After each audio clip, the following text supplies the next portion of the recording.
Sejam bem-vindos ao Além da Evidência, um podcast da Lumina MD, a nossa plataforma de educação e de carreira médica. Nesses primeiros episódios, a gente está conversando com os membros da Lumina para que vocês entendam quem é que está por trás desse projeto. Agora a gente vai falar com o Dr. Vinícius e a gente começa aqui perguntando algo talvez um pouco mais profundo, existencial, que é: Vinícius, quem é você? Obrigado, Natália. É um prazer aqui participar e poder falar um pouquinho sobre a Lumina, sobre a gente, né? E assim, o que é o Vinícius, né? Vinícius é, primeiro, antes de tudo, um estudioso, né? Um acadêmico e uma pessoa extremamente apaixonado pela medicina e tudo que essa carreira médica pode nos proporcionar.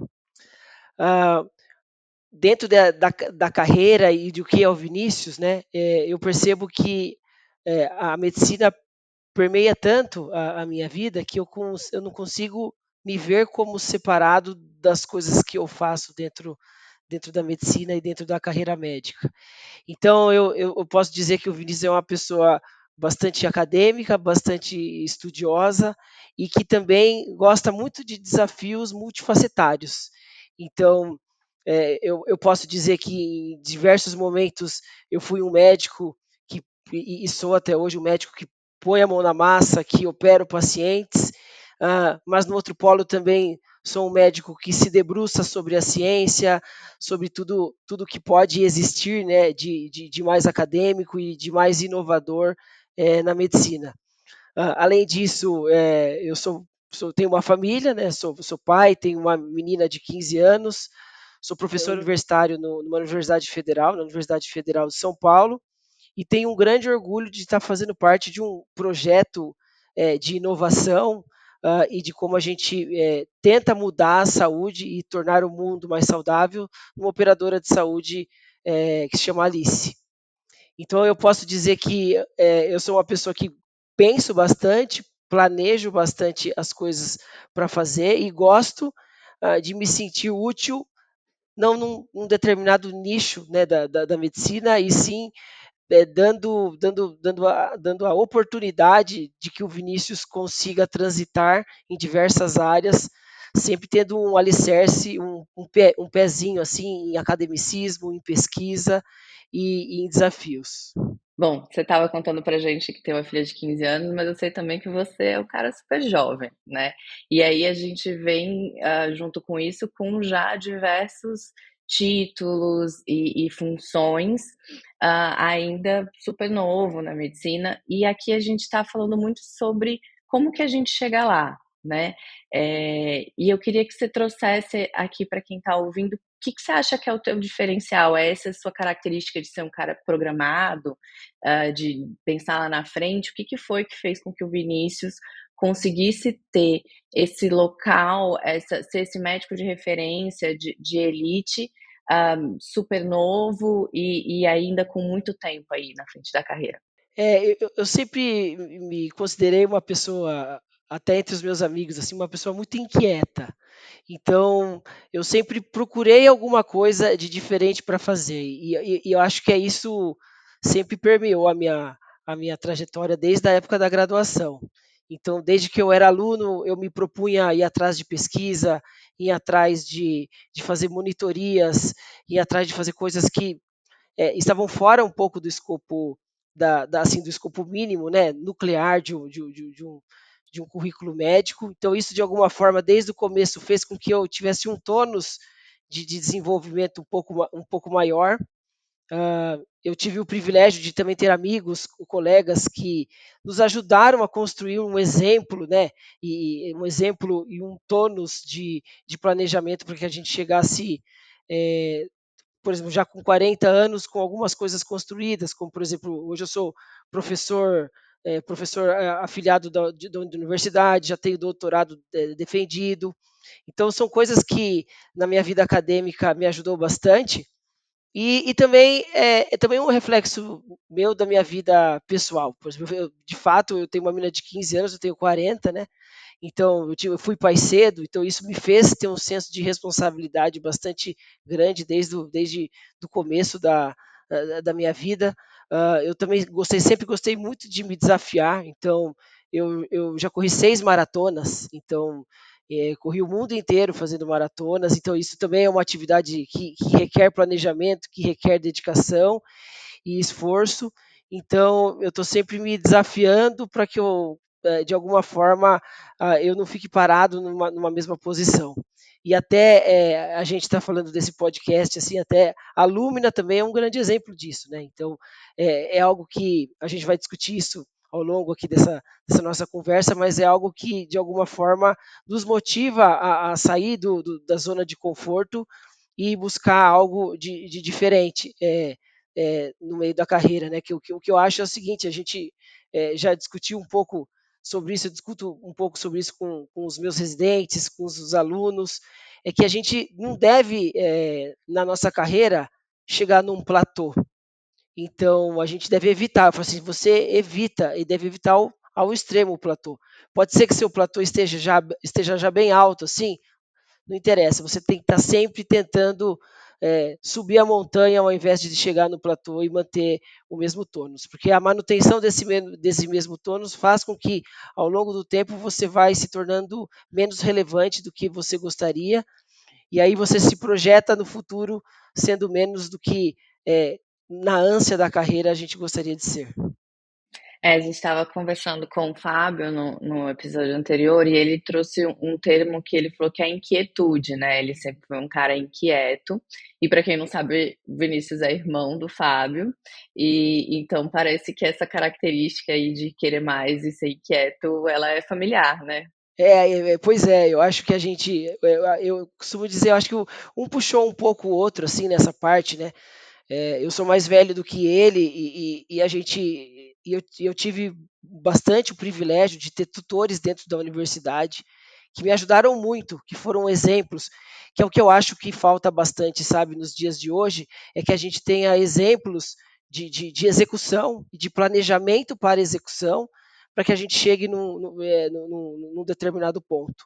Então, o fato da gente ser inquieto e assim, foram inúmeras vezes que fecharam as portas para mim ou que não entregaram aquilo que eu estava buscando naquele momento. Por exemplo, nas minhas primeiras investidas de pesquisa, eu demorei 2 ou 3 orientadores de projetos de iniciação científica até que eu achasse um que tivesse disponível de fato para pegar na minha mão e ensinar os primeiros passos. E aí, assim, por incrível que pareça, né, eu sou ortopedista de formação, e por incrível que pareça, quem me ensinou de fato como começar e dar os primeiros passos de pesquisa foi um psiquiatra. Então eu falei assim, nossa, eu pensei, né, quando eu era ainda aluno, eu falei assim, olha, eu estou vendo que entre os cirurgiões aqui vai ser difícil de eu conseguir alguém que tenha tempo ou disponibilidade ou espírito para ajudar um aluno do segundo, terceiro ano. E eu falei, quer saber de uma coisa? Eu vou atrás de um clínico. E acabei me dando, entrando num caminho de um professor de psiquiatria que me pegou pela mão e ensinou os meus primeiros passos de pesquisa e que depois me fizeram, né, mais para frente, que eu me destacasse dentro da ortopedia. Então, e eu nem imaginava, né, nem imaginava que essa habilidade que eu adquiri com os psiquiatras e em pesquisa fosse me fazer destacar tanto no mundo de cirurgiões, por exemplo, como são os ortopedistas.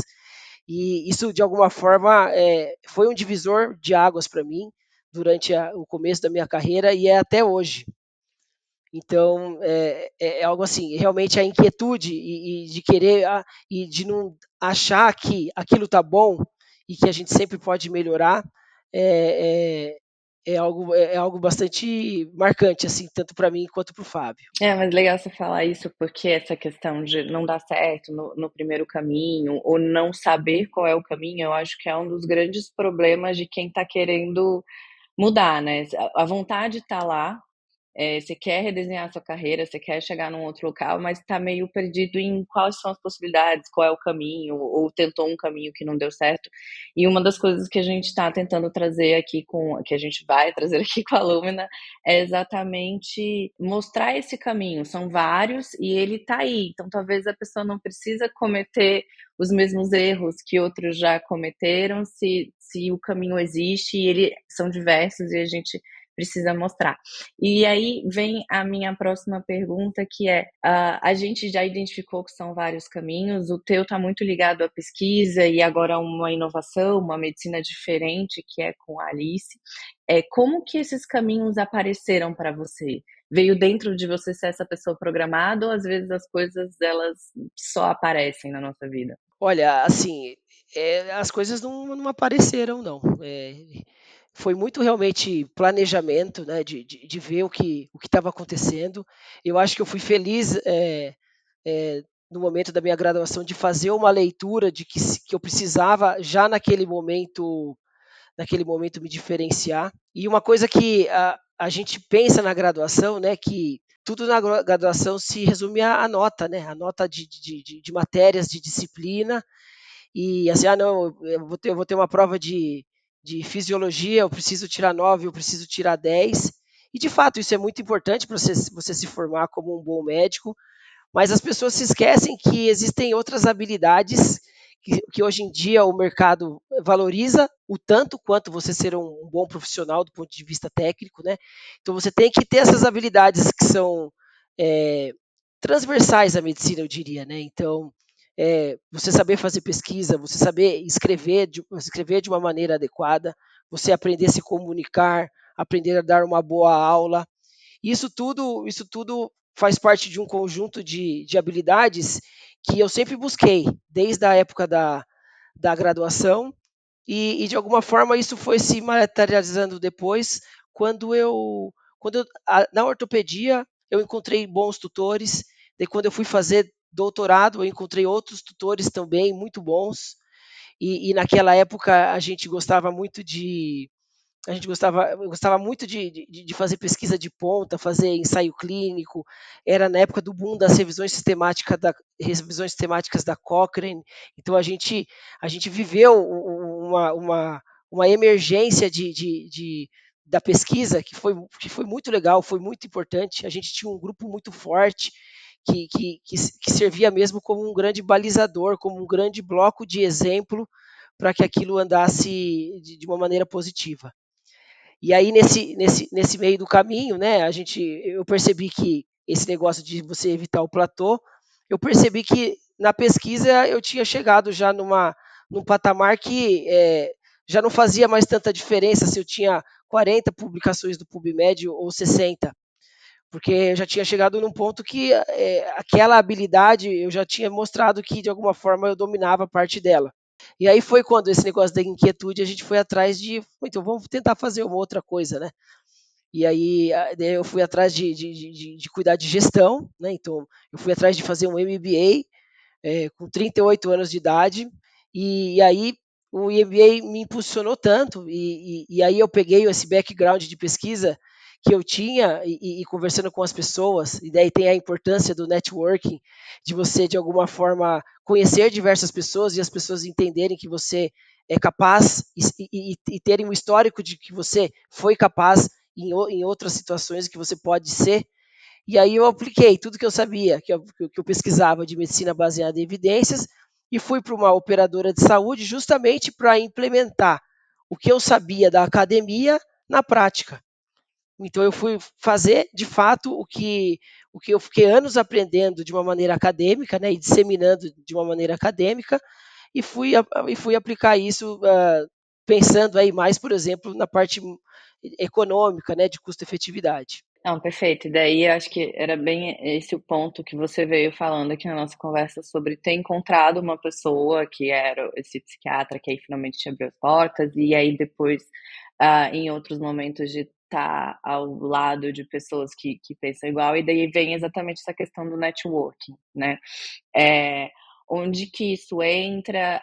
A gente conversou isso um pouco com o Gustavo e o Fábio também, qual a importância disso e dá para ensinar alguém a fazer networking? Essa é uma habilidade que eu consigo ensinar ou ela é inata?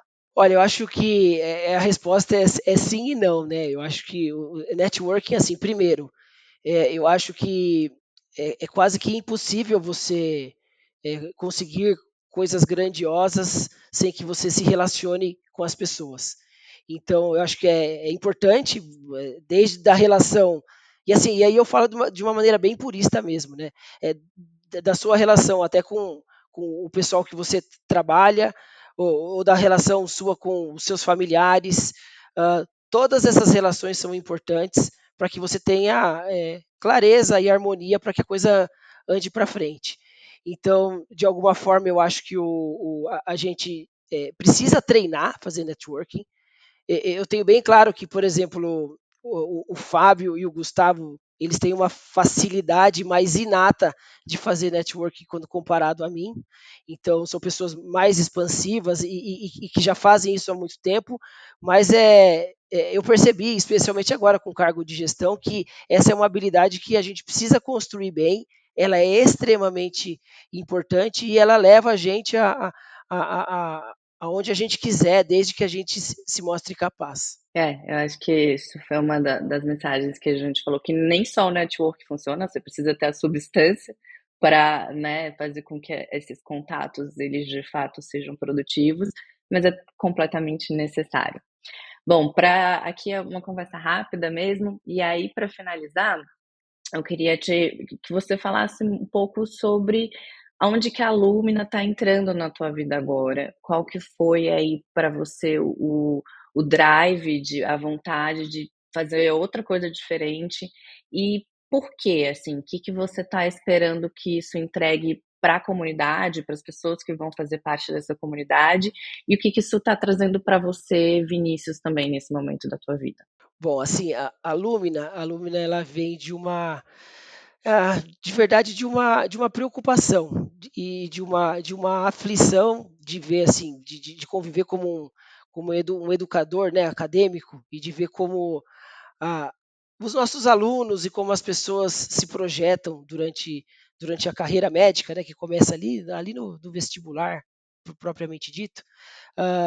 Vem dessa preocupação de que muitas vezes existem muitos caminhos, existem muitas pessoas, dando orientações, e muitas janelas abertas, só que elas não estão levando para o caminho que é o mais correto. A Lumina ela vem mostrar para as pessoas que é é possível, né, ter sucesso na carreira médica e que isso requer bastante esforço, que isso requer, um planejamento de médio e de longo prazo. E eu acho que a gente tem muito a somar para as pessoas, justamente tentando mostrar que esse caminho talvez seja melhor do que o outro, ou esse caminho te leve para esse objetivo que você quer de uma maneira mais rápida ou de uma maneira provavelmente mais assertiva do que o outro. A gente sabe assim que a carreira médica não é uma receita de bolo, e é lindo que na medicina a gente consegue se reinventar a qualquer momento para fazer diversas coisas, e eu acho que a Lumina vem instrumentalizar os alunos, as pessoas, para que elas achem o caminho dela por meio de, assim, de um background, de um arcabouço robusto de habilidades, que é o que a gente se propõe e é o nosso grande sonho de que a gente consiga materializar isso daí de uma maneira escalável, né? Que nossa mensagem consiga chegar para um maior número de pessoas possível. Perfeito, Vinícius. Bom, obrigada por esse tempinho aqui se apresentando e conversando com a gente, e agradecer quem está nos escutando também. E fazer um convite para caso você esteja curioso e queira entender mais sobre a Lumina, que você procure a gente. É possível achar essa informação no nosso site da luminamd.com ou no Instagram, @myluminamd, e no nosso perfil no LinkedIn. E a gente aguarda vocês para os próximos episódios e na nossa plataforma. Obrigado, pessoal.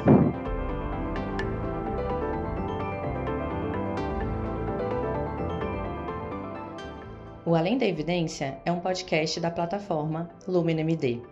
Você pode descobrir mais sobre a gente no nosso site luminamd.com, em nosso perfil do Instagram @myluminamd e no perfil do LinkedIn Lumina-MD.